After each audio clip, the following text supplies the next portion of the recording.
Bismillahirrahmanirrahim.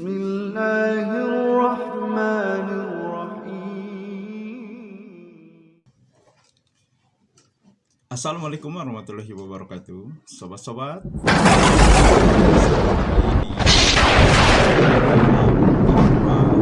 Islam pencerahan. Sobat-sobat, ternyata bukan hanya makam para wali yang dijadikan media bisnis bagi kaum sebelah.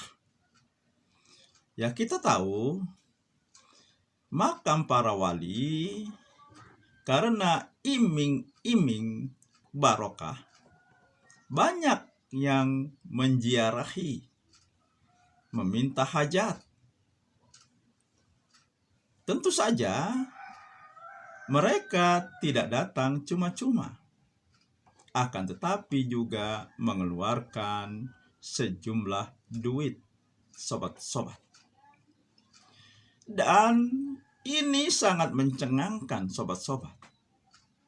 Ya, ternyata tahlilan juga sudah menjadi bisnis. Ada tarifnya, sobat-sobat. Ya, memang di kelompok kaum sebelah ini aneh. Kalau orang tidak sholat, buka aurat, itu hal yang biasa, bukan hal yang aneh. Akan tetapi ketika mereka tidak tahlilan, tidak mengadakan tahlilan, ketika ada keluarganya yang meninggal, ini menjadi aneh. Ini menjadi cemoohan, dicela, menjadi buah bibir, tidak cinta sunnah.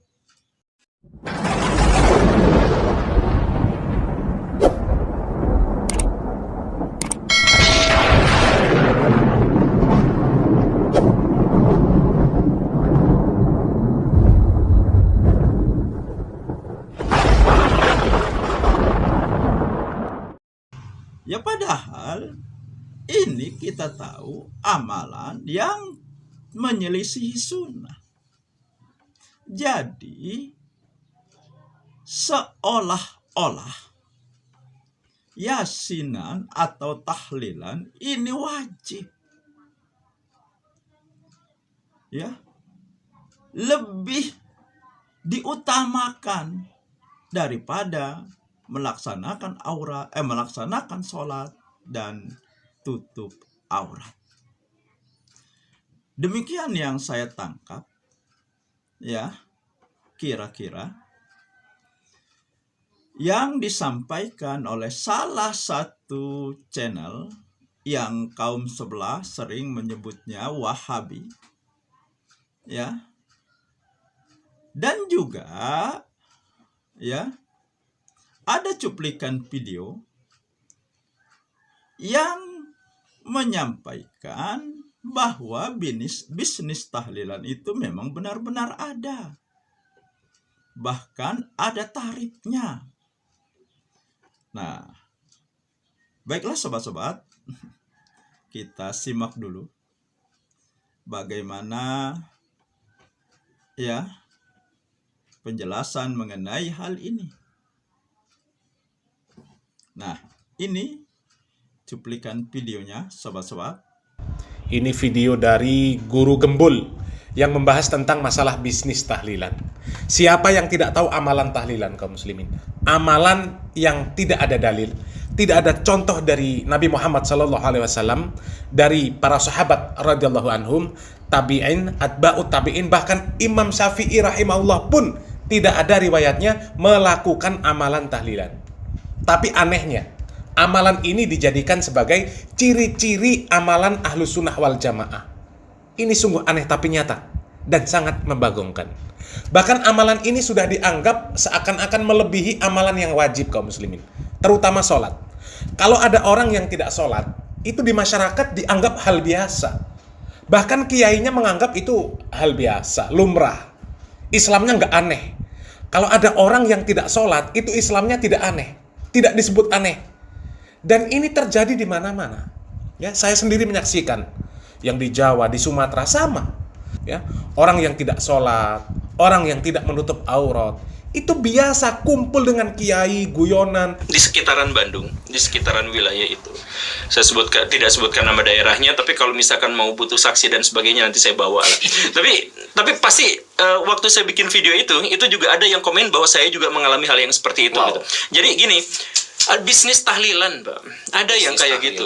Ya. Ini terlepas dari di dunia Islam itu ada perdebatan apakah tahlilan itu boleh atau tidak gitu ya.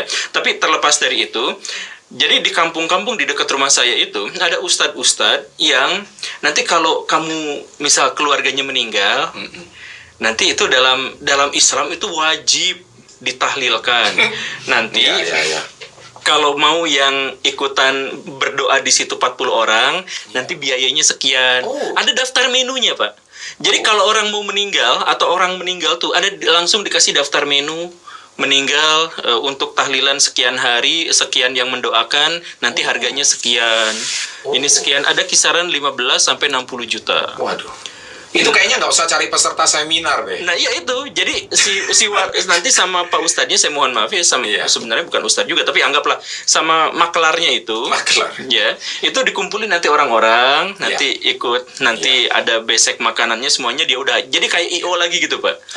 Udah. Nah, tapi ini kan masalahnya. Tapi masalahnya pesertanya banyak ya. Dia pesertanya nggak usah nyari ya. Nggak usah. Oh iya bener juga ya. Nah ini kan bisnis kan. Jadi bisnis, jadi orang lain meninggal sedang berduka, tapi kemudian diminta begini dan begitu. Oh iya, masuk akal.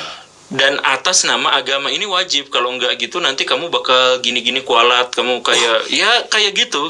Dibuat yang seperti itu. Wow.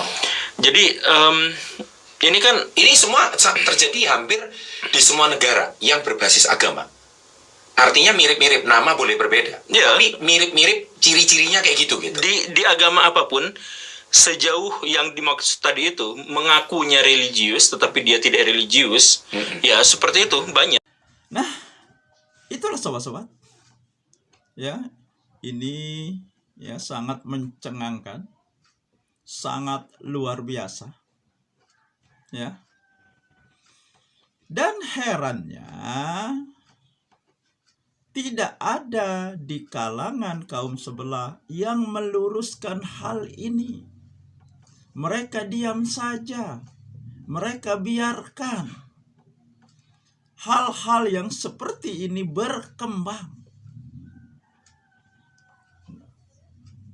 Padahal ya banyak mereka yang berilmu.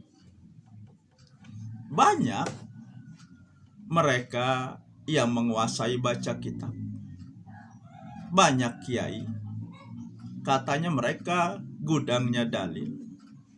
Tetapi kenapa pembodohan seperti ini dibiarkan saja? Atau mungkin mereka menikmati juga hal-hal seperti ini. Saya tidak tahu. Saya hanya menduga-duga, tidak menuduh. Ya, kalau tidak, ya kenapa tidak diluruskan? Kenapa dibiarkan? Itu juga dari salah satu channel yang kaum sebelah menyebutnya Wahabi. Nah, sobat-sobat, itu yang ingin saya informasikan. Seperti biasa, saya hanya menginformasikan ya, penilaian, pendapat berpulang kepada sobat-sobat dan para pemirsa semuanya. Demikian sobat-sobat, semoga ini menginspirasi dan mencerahkan.